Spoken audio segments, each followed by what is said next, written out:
Outcome of search. Once a search is done, there could be three possible outcomes to that search.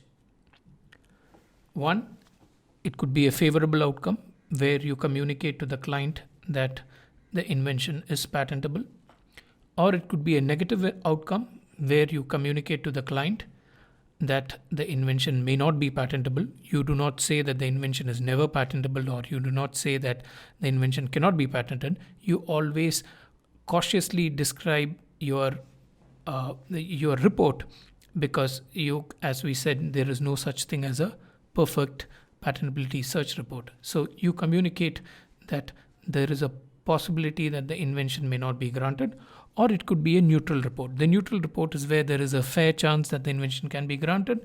There could also be some objections to it, where it's a, you could say, a 50-50% chance of the invention getting granted. Now, in the report, you would also you would give a patentability report if the client insists on it, and the patentability report will normally consider or have a detailed description on delete last few words.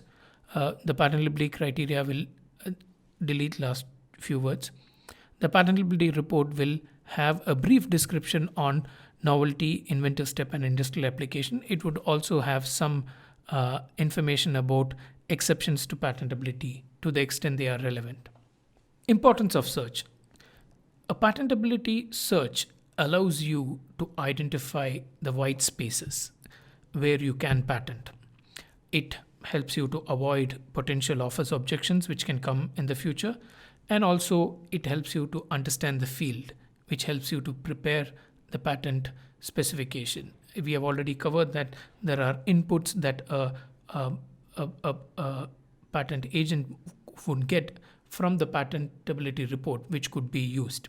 In the next lecture, we will see what is a patentability search, and the following lectures will discuss the details about patentability search.